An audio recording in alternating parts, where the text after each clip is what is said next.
Boa noite, Tite. Boa noite, Fábio. Boa noite. Gabriel Alfa, canal Paparazzo Rubro Negro.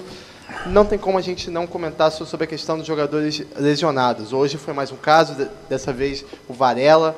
O que está acontecendo? É difícil a gente explicar, a gente sabe que tem a questão do calendário, mas tem times que jogaram muito mais que o Flamengo nesse ano, né, em quantidade de jogos, né, estou falando.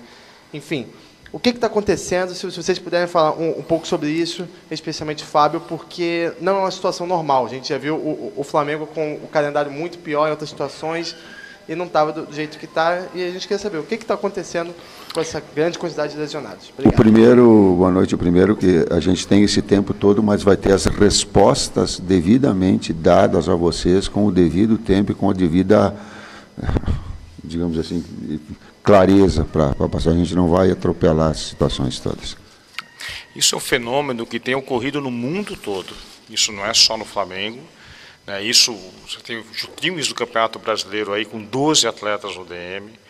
Você tem o Botafogo, que teve um atleta machucado ontem, posterior de coxa, logo no início da partida, com 3 minutos. Hoje, aqui no Corinthians mesmo, tivemos um jogador com 4, 5 minutos machucado no início da partida, posterior de coxa também.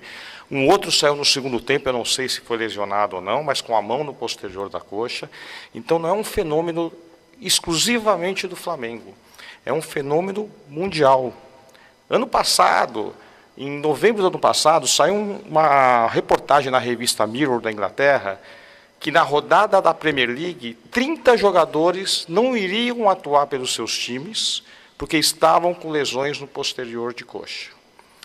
Foram as 3 que nós fomos acometidos, né? Gabriel, Pedro e Nico, uma lesão muito pequena, e o Pedro, que já voltou. Então, esses 4 que nos assustaram mais, e foi concentrado. Isso dá a imagem que parece que está tudo errado. Não, não está. Nós estamos bem equilibrados, sabemos o que estamos fazendo. E essas lesões, elas vão continuar ocorrendo. Eu sempre disse a vocês, no primeiro semestre eu vim com o Tite também participar de uma coletiva, que as lesões iriam ocorrer. Não tem como fugir. E por quê? Porque o futebol está mais intenso. Existem artigos científicos provando isso. Tem um até da Premier League que acompanhou 7 temporadas consecutivas. Temporada 2006, 2007 até a temporada 2012, 2013. O volume, quer dizer, a distância percorrida foi exatamente a mesma, com uma diferença de 2%, em torno de 10 quilômetros, 10 mil metros. Mas sabe o que aumentou? O número de piques, 85%. A distância percorrida em alta velocidade, acima de 20 km por hora, entre 20 e 25 para arredondar, 30%. A distância em sprint, ou seja, acima de 25 km por hora, 35%. Então o futebol mudou. E nós enfrentamos, não só nós, como outras equipes também enfrentaram, vamos ser realistas e falar a verdade, 13 jogos consecutivos agora, nesse período congestionado, pós-final da Copa América, com decisões duras, com viagens longas. Uma viagem para La Paz, jogar na altitude, é muito difícil. Quem esteve aqui em La Paz, só para eu saber? É duro lá, não é? Imagine jogar lá. E uma decisão, não é só jogar, é uma decisão que valeu uma classificação e nós saímos classificados. Então o futebol ficou mais intenso. Se você quiser, eu te passo, depois eu vou passar para o Vinícius, essa reportagem do Mirror, que mostra, né, o que vem acontecendo. Quer ver outro fato? Esse ano e ano passado, o acréscimo dos jogos aumentou. Não aumentou? Todo mundo reparou. Hoje nós tivemos 18 minutos de acréscimo. Só o Gerson, nesses 13 jogos consecutivos, jogou 14 jogos e meio. Quer dizer, ele jogou quase um jogo e meio a mais por causa dos acréscimos. E olha que no jogo contra o São Paulo ele entrou só no segundo tempo. E no jogo do Botafogo ele jogou somente o primeiro tempo. Estou falando do Gerson, que é o atleta com mais minutagem nesse período congestionado do Flamengo. Então, eu quero fornecer para vocês explicações e estou à disposição de vocês sempre. A lesão do Arrascaeta foi uma lesão de adutor. Ninguém esperava. E nenhum exame detectou a possibilidade de vir a ter a lesão ou não. Até porque isso é muito difícil. Você prever uma lesão, não existe na literatura científica nada que nos mostre que você consegue prever a lesão. Você tenta atenuar, mas prever ou prevenir também é muito difícil. E, volto a dizer, não é uma realidade só nossa, é uma realidade de muitos clubes no Brasil. Eu sei que tem DMs de clube que estão no Campeonato Brasileiro com 12 atletas, com 9, 10 atletas, outros com 6, e é sazonal. Esse intervalo que nós vamos ter agora, com certeza, vai nos dar um tempo de nós nos reequilibrarmos, recuperarmos esses atletas, porque você sai desse período congestionado. Então, nós não vamos ter mais 13 jogos consecutivos. Nós vamos ter, provavelmente, 8 jogos consecutivos. E depois, se tudo der certo, e nós conseguimos avançar nas próximas competições, mais 8 jogos consecutivos. Tite, Fábio, boa noite. Fábio, você trouxe a informação publicada no The Mirror, mas o Flamengo, mesmo com todas as justificativas, tem cansado, mas tem perdido fisicamente no segundo tempo para equipes que até jogaram mais partidas na temporada para o rubro-negro, né? E a gente recorda, retomando do Campeonato Carioca, por exemplo, até com a justificativa de que tinha que entrosar o time, que tinha que botar o time para jogar junto, né? Não rodou o elenco naquela possibilidade. Até que ponto, né, o Flamengo está sofrendo hoje, né? São esses fatores, e até que ponto talvez tenha sido uma falha de planejamento para poder chegar nesse período da temporada melhor fisicamente ou mais resistente fisicamente? A temporada do Campeonato Carioca acabou em abril, é isso? Não, com certeza não foi. Eu te dou certeza que esse não foi o fato de ter alguns jogos que a performance física pode ter influenciado. Né? Com certeza não, porque isso aconteceu de janeiro, final de janeiro, fevereiro e abril, março e abril, então com certeza não. O que eu posso lhe afirmar é que a sequência de jogos agora, desses 13 jogos consecutivos, com esses jogos decisivos contra equipes de altíssimo nível, como foi o Palmeiras, por exemplo, 3 jogos consecutivos contra eles, jogando também em condições adversas para nós, que é o gramado sintético. Tudo isso vem a influenciar. Mas eu, sinceramente, não vejo tantos jogos assim. Nós temos um desequilíbrio físico no final das partidas. Foi assim contra o Botafogo? Acredito que sim. Contra o Botafogo nós tivemos um decréscimo físico assim. Eu estou aqui para assumir, é a minha função. Tá? Nós tivemos esse decréscimo. Mas porque estamos jogando, muitas vezes nós jogamos contra equipes que têm um dia a mais de descanso do que nós. Foram várias vezes que nós jogamos quinta e domingo e a equipe adversária jogou quarta. Ou que nós jogamos quarta e sábado e a equipe jogou na terça por vezes.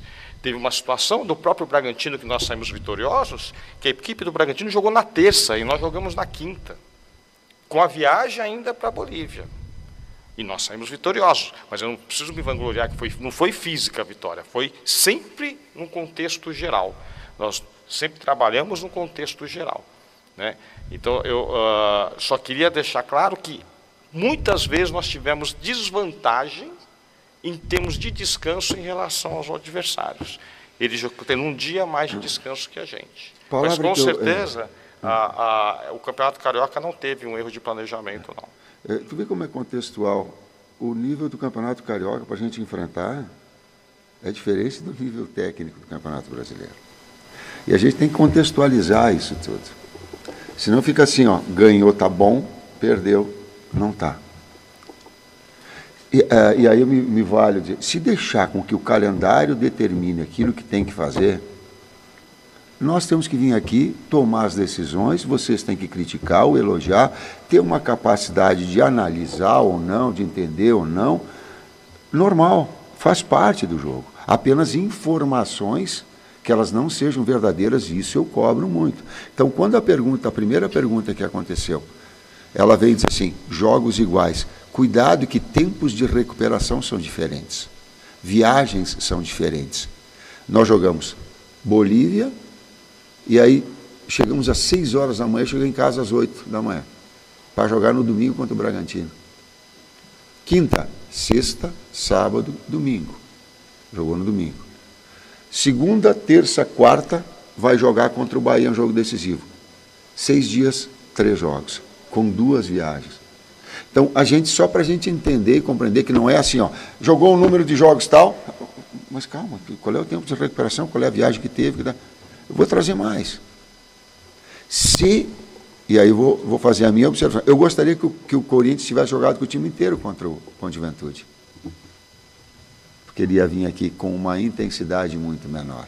Mas não dá para fazer as duas. Aquilo que nós sofremos, ele teve e fez. E fez. E fez. Que era a prioridade nossa. Uhum, exato. Ganhamos a Guanabara e o Carioca com... É pouco para o Flamengo, é pouco, mas estabelecemos como prioridade. E nos orgulhamos, eu me orgulho disso. Mas a construção desse trabalho todo.